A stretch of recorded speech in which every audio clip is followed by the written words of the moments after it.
একটা বিষয় সম্পর্কে অনেকেরই জানার আগ্রহ রয়েছে, কারণ বর্তমান পরিস্থিতিতে আর্মি অনেক বিষয়গুলো আমাদের সমস্যাগুলো সমাধান করে আসছেন। অনেকেই জিজ্ঞেস করে থাকেন যে আর্মির মাধ্যমে জমি উদ্ধার করা যাবে কিনা, বেদখল হওয়া জমি। এটা খুবই গুরুত্বপূর্ণ একটা প্রশ্ন, কারণ অনেকেরই ভুল ধারণা সৃষ্টি হয়েছে যে আর্মির মাধ্যমে বেদখল হওয়া সম্পত্তি উদ্ধার করা সম্ভব হয়, কিন্তু ব্যাপারটা আসলে এরকম না। আর্মির মাধ্যমে সম্ভব। দেখা যাচ্ছে যে আজকে আপনি বেদখল হয়েছেন, কোনো কারণে আপনার কাছ থেকে সম্পত্তিটা জোর করে আজকে বেদখল করেছে বা দুই একদিনের ভেতরে বেদখল করেছে, সেক্ষেত্রে আপনি যদি আর্মি ক্যাম্পে অভিযোগ জানান লিখিত, আপনাকে সেটা সম্ভব হবে যে জমিটা উদ্ধার করে দেওয়া। কিন্তু দেখা যাচ্ছে যে আপনার সম্পত্তিটা অনেক দিন হলো বেদখল হয়ে আছে, আপনার কাছে সকল কাগজপত্র আছে, কিন্তু অনেক দিন হলো আপনার সম্পত্তিটা বেদখল করে রেখেছে, অন্য কেউ জোর করে দখল করে রেখেছে।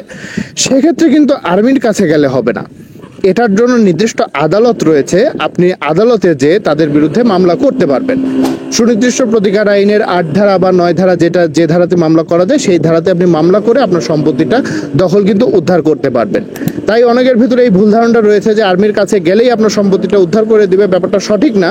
মূলত যে জমিটা আজকে বেদখল হয়েছে অথবা রিসেন্টলি বেদখল হয়েছে, সেক্ষেত্রে আপনি সেই সম্পত্তিটা আর্মির কাছে গেলে উদ্ধার করতে পারবেন।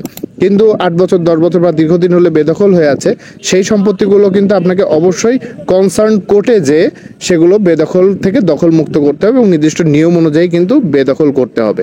এছাড়া নতুন ভূমি অপরাধ প্রতিরোধ প্রতিকার আইন হয়েছে, সেই আইনের মাধ্যমে আপনি কিন্তু এই সম্পত্তিগুলো বেদখল থেকে দখলে নিয়ে আসতে পারবেন।